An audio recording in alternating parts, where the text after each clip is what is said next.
People of the State of Michigan versus Donald Raymond Lester. We are here today for a final pretrial conference in this case ahead of a trial scheduled for June 20th and 21st. We are proceeding today partially in person and partially by video conference. First, let me have the attorneys place their appearances on the record, beginning with Ms. McClure.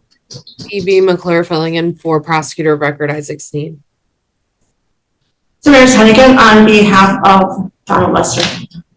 All right, and Mr. Lester, I believe, is in the jail Zoom 2 device. Mr. Lester, are you there? Yeah, I'm here. All right, so I don't know what's going on with the camera. We can't see what looks to be shooting almost. I'm saying that we can't see you, Mr. Lester. So, Ms. Hennigan, where do we stand? Are we ready to proceed to trial on June 20th? Thank you, Your Honor. I met with my client yesterday and did make the final offer to him with regard to plea agreements. My client has declined to accept the plea that was offered by prosecution. I also was informed by my client that he has filed a few motions, I guess you would say pro se. I have not seen those motions myself, but he says he mailed them to the court. He does have many objections to the proceedings. That being said, the next step that would be appropriate with regard to our legal procedures would be to go forward with trial. I am prepared to do that, though I do believe that my client will object to that, Your Honor. So I do want to make sure that I represent his wishes as well, while I still inform the court of whether or not I'm ready to proceed. So I will be ready to proceed for trial next week. That being said, my client does not want to go to trial as he feels that the court doesn't have jurisdiction over him on this matter in order for us to move to trial. And he was very upset. I would add, just for the record, for his for appellate purposes for him, that he was upset that I agreed to a trial schedule at a past hearing. And I did try to explain to him that that's just a procedure, that the court is on time frames according to statute, and that at some point we do have to set a trial schedule, even though it was my intent to continue to try to negotiate this case for him along the way. All right, to the extent that there's any objection based on court's jurisdiction, I can't hear you. Can you speak up, please? To the extent that there's any objection to proceeding to trial based on the court's jurisdiction, I would deny that, as the court does have jurisdiction over this case. It is a felony case involving an alleged felony which is alleged to have occurred within Lenawee County, State of Michigan. This is the circuit court for the Lenawee County, State of Michigan, and therefore jurisdiction is appropriate. Ms. McClure, is there anything we need to address from the people's side? The people have not received any motions that have been referenced, but as far as I know, we are prepared to proceed to trial next week as well. Right. All right, so do we have proposed jury instructions and voir dire questions yet? We do not, and I spoke with Mr. Sneed yesterday, but I'm certain that we can agree upon those within the next day or so. I see some in our file, so maybe he's drafted them and just not. Yes, he was working on them. Okay, so I'll need those by the end of the week so that we have an adequate amount of time to get prepared for trial. I would also like to intervene here real quick, but that being said, the motion is just not for the jurisdiction, it's also for personal jurisdiction and subject matter jurisdiction. I had the right to a resisting unlawful arrest, and it's not being addressed. The Supreme Court ruling on that, I just read that not too long ago, and they arrested me for an old traffic ticket, is where it started at. They're trying to dodge the point of where they harassed me for 3 days before they arrested. And as far as this possession situation go, I was informed yesterday by my attorney, who I haven't talked to since March, that I was looking at 14 years. Under your court, Michigan rules that after 10 years, under a lower felony, after 10 years, it's automatically expunged. So I'm trying to figure out how am I being charged with a habitual criminal. And also, I would like to get that in writing that you said that you have jurisdiction over this case, but not the said person. And that's all in the motions that I sent over to the clerk's office. I also have them all notarized. I also have copies of everything that I sent over there. So there should be somewhere in y'all file that y'all should have it. And personal. And like I said, I haven't talked to this woman since March. She told me that I was going to be released out for bond, and I haven't heard anything from her since then. I wrote her a letter. The first time I seen this woman in about 2 or 3 months, his first time was yesterday. And she doesn't represent the said name anyway. I've talked to her about that situation too. Somebody's not being truthful here. And I've been sitting here almost 10 months without a bond or even so much as calling my witnesses. She's never asked me anything. So my due process is being violated. Also, I'm sitting in here on an unsigned warrant. Unsigned. A probable cause warrant. They trying to make it look like they arrested me for those charges, and it's not what it was for. That's not what it was for. I was arrested for driving on a suspended license from back in 2016. That case got dismissed. Your Honor, I did inform you It's not addressing none of those issues, Your Honor. Period. Mr. Lester, I need you to stop interrupting people, okay?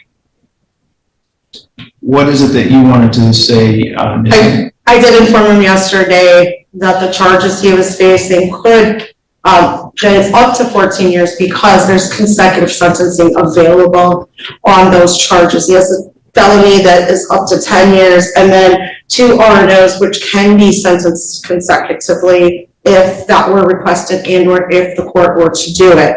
And I informed him of that at the time that I was telling him about the plea agreement that would allow him to be released today.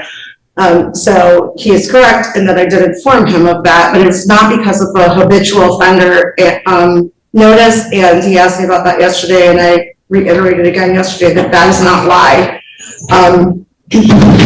That is not why he's facing that amount of time. It was simply he's held in worst case scenario in this matter.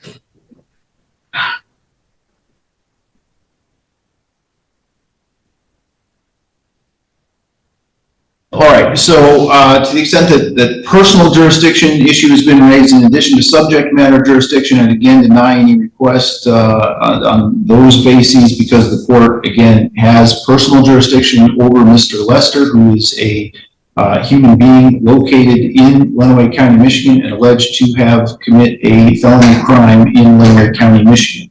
How did I commit a violent crime? With respect to the argument that Mr. Lester made regarding the right to resist an unlawful arrest, that's why the court is having a trial. One of the elements that the prosecutor needs to prove in a resisting and obstructing case is that the officers were on duty, acting lawfully, and made a lawful arrest that Mr. Lester resisted. So that's the purpose of the trial. With respect to any issue about expunged convictions, we're not even to that point yet. The habitual offender issue comes into play only after a conviction has entered, and then the court has to determine whether the convictions listed in the habitual offender notice in fact happen and can appropriately be used under the statute for the sentencing enhancements that have been notified in the information. And so okay. So whenever you get done, I'd like to address the issue too, please. All right, I'm going to mute Mr. Lester because I can't have people talking over me while I'm trying to create a record. All right, so then we are ready to proceed to trial on June 20th. Again, I'd like to have the voir dire questions and jury instructions ready or to the court by the end of the week so that we can have those ready to go. Thank you, Your Honor. Yeah. Before we go, Ms. McClure, can I just understand from you what that final offer you made on this case, or what the final offer the prosecution made on this case was? Yes. It would be. Ms. McClure, I actually have a copy that I could pass to the court too, if that's okay with you. Yeah, I mean, we'll just take a second. It's an added count for possession of meth in a park, which is a 2-year offense. And we were offering credit for time served, which is approximately 10 months. And we have no objection to a PR bond at the time the plea is taken. Ms. McClure, could I just add that Mr. Sneed did inform me that you had authority to do fines and cost only on this as well? Would that be accurate? I think that would be part of the credit for time served. Thank you.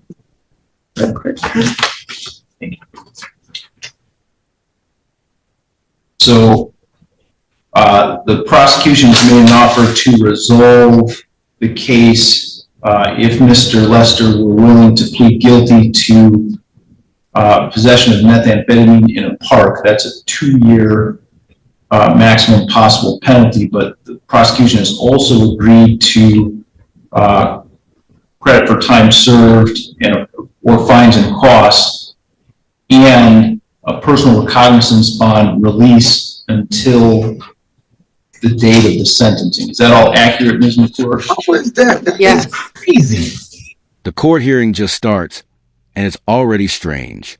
The judge calls a defendant, but his camera isn't working. No one can see him. Only his voice comes from the jail. The judge sounds confused, and the silence feels awkward. Right away, everyone can tell this hearing is going to be messy. Yes, that's accurate, Your Honor. And Mr. Lester is not interested in agreeing to that plea. Is that correct?